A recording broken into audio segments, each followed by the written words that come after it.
What would you think if a nun felt something she was never allowed to feel, the very first time a man touched where he shouldn't?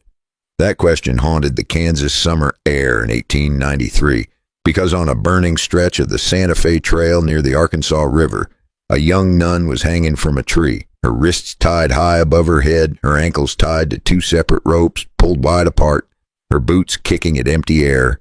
Sister Eliza Byrne was only 22, and she had already run from the church she once trusted.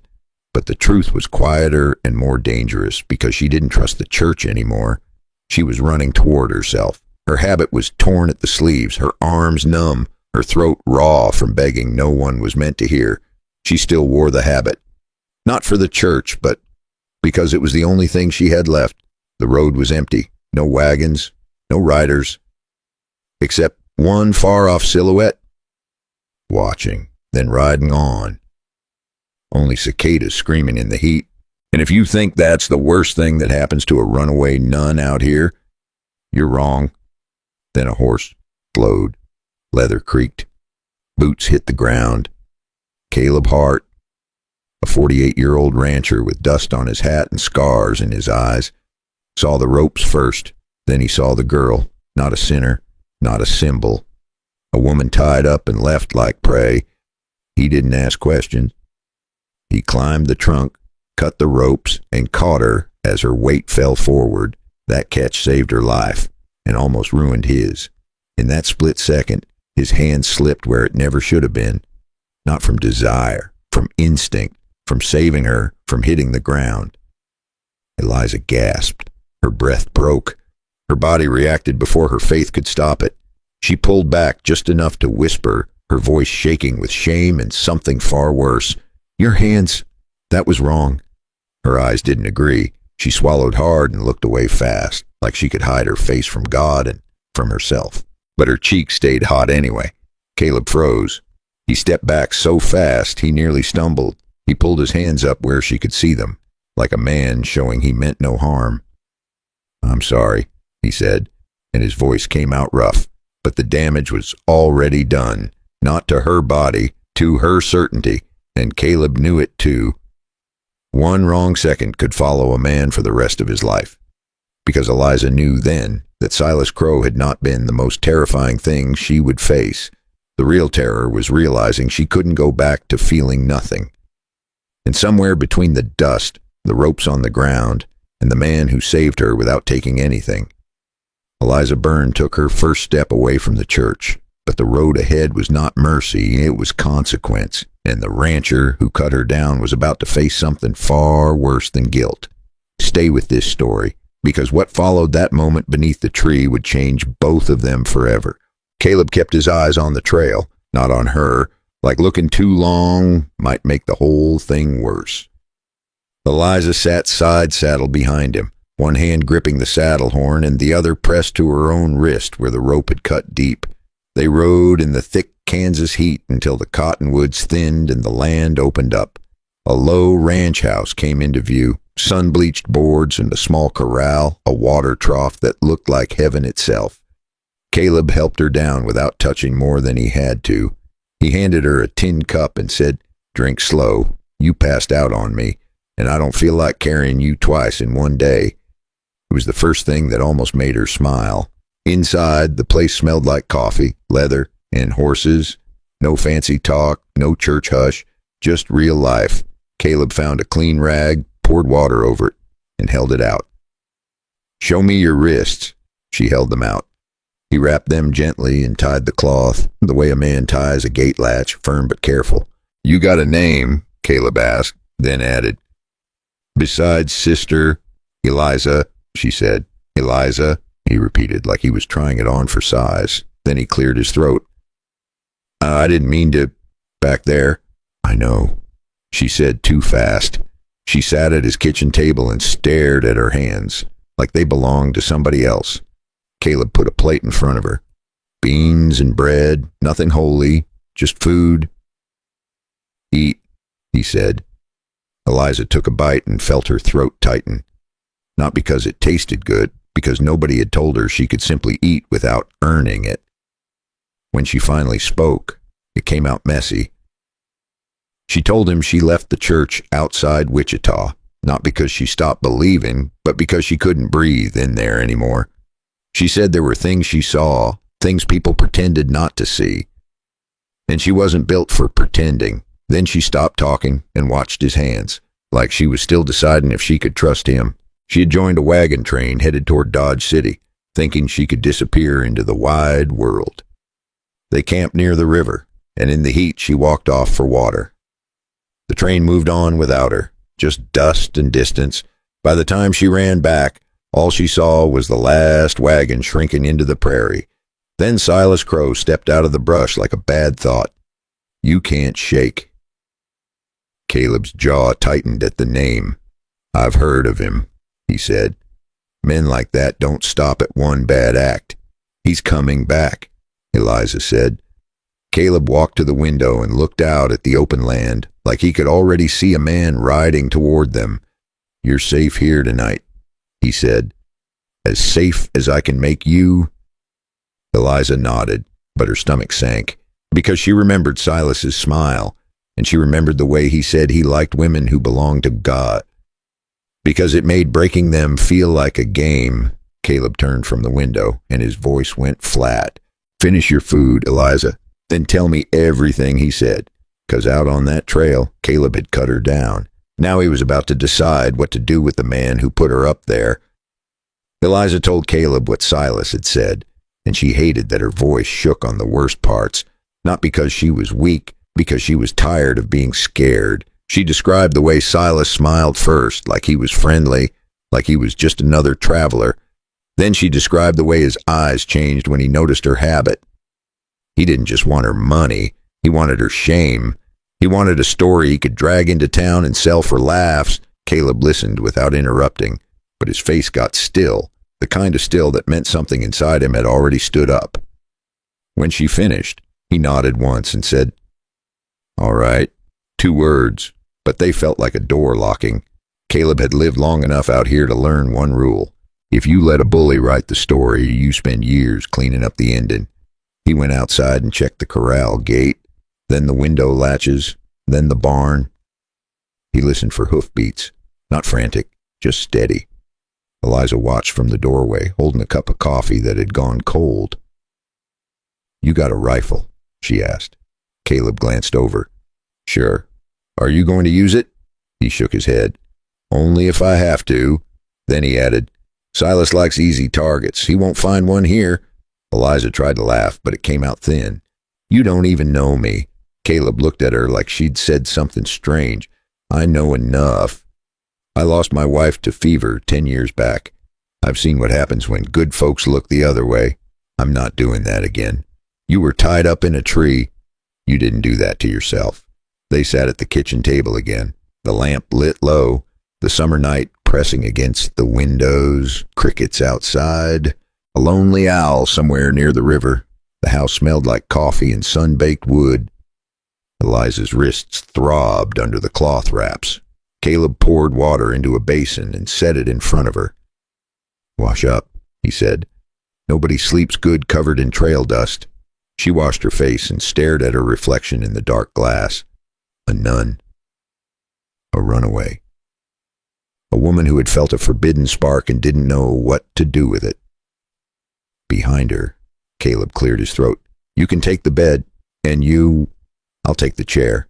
He said it like it was no big deal, but Eliza noticed he kept his boots on, like he planned to be awake if the night turned ugly. She lay down, fully dressed, hands folded over her stomach like she still belonged to the church. But her mind didn't belong to the church anymore. It kept replaying the moment under the tree. The sudden heat in her cheeks, the way her heart had jumped like it recognized life. Just before she drifted, she heard Caleb speak softly from the other room. Not to her, exactly. More like to the dark. Come on, Silas, he whispered. Make your mistake. And that was when Eliza realized something that scared her even more than Silas. Caleb wasn't just protecting her. He was waiting for a fight. If you're enjoying this story so far, go ahead and hit subscribe. It helps more than you'd think. Now take a sip of your tea, settle in, and tell me this. What time is it where you are right now, and where are you listening from? because the next sound that rolled across Caleb's ranch wasn't an owl, it was a horse. And whoever rode it wanted Caleb to know he wasn't alone out there. The hoofbeats stayed slow, like whoever was out there wanted to be heard. Not rushed, not nervous, just confident. Caleb didn't reach for the rifle on the wall. He reached for his hat. That told Eliza everything she needed to know. This wasn't a scared man guarding a house. This was a rancher, stepping out to handle business. Eliza slipped off the bed and padded to the hallway, careful with her sore wrists. Caleb held up one finger, a quiet signal to stay back, but Eliza had spent too many years obeying people who didn't deserve it, so she stayed close enough to hear.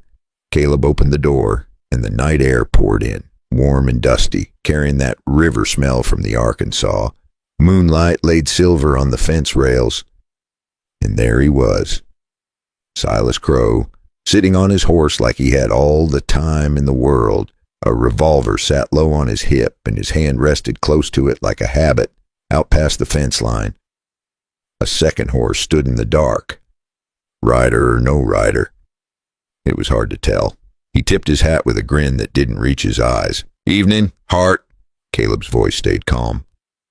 "That depends on why you're here." Silas clicked his tongue, like he was talking to a stubborn mule. "I lost something today." His thumb brushed the leather near his revolver. Not pulling it, just reminding Caleb it existed. Caleb didn't blink. "Try looking under the tree where you left her." Silas chuckled, soft and ugly. "Now that's the problem, isn't it? I don't like losing." His eyes slid past Caleb, searching for Eliza in the shadows. Then he smiled wider. "Funny thing about Dodge City, folks love a good story. A man alone with a young nun, out here on the riverland. People will talk, and talk turns mean real fast." Eliza felt her stomach twist. So this was his plan, not just to take her back, but to ruin them both with words. Caleb stepped down onto the porch, boots steady on the boards. "You're on my land," he said, "and I don't take threats from men who hide behind talk." Silas shrugged. "I come here to collect, so shoot me." He opened his arms a little. "Go on, make me the victim." Caleb didn't take the bait. Caleb knew a gunshot could wake every hungry man within 10 miles. Instead, he walked off the porch and closed the distance, slow and deliberate. Silas's horse shifted, sensing the change in the air. Eliza saw Caleb's hands. Empty. No gun, no knife, just a man who looked like he'd decided something long before tonight. Silas leaned forward in the saddle and lowered his voice. "She said your hands were wrong." He laughed under his breath. "Wait till folks hear what else they'll imagine." Caleb's eyes went flat. "Put your hand on that gun, and you won't pull it again," he said. Silas grinned like he didn't believe him. Then Caleb moved. One hard step, then another, right into Silas's space, and Eliza realized the terrifying part wasn't Silas showing up. It was what Caleb was about to do, without a weapon, under the open sky. Because the next sound wasn't hoofbeats at all. It was Caleb slamming into Silas's leg and horse tack at the same time. Leather snapped. Silas grabbed for his revolver. And then he hit the ground hard, out by the fence line. That second horse spooked and bolted into the dark, empty saddle. Looked like Silas came alone after all. Or his friend thought better of it. Silas hit the dirt hard, and the night went quiet for half a second, like even the crickets wanted to see what happened next. Caleb stood over him, breathing steady, not angry loud, just angry, controlled. Silas tried to laugh, but it came out like a cough. "You think this makes you a hero?" He spit. Caleb didn't smile. "It makes me tired," he said.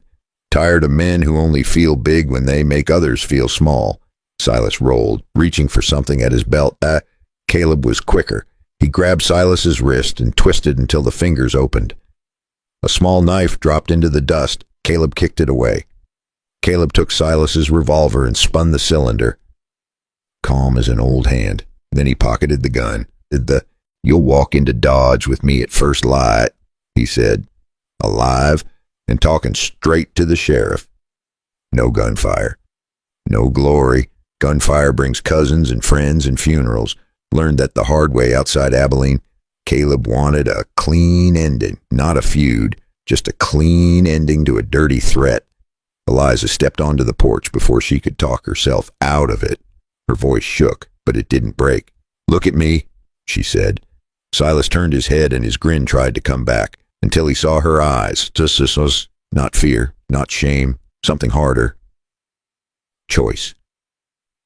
"You're going to Dodge City at sunrise," Caleb said.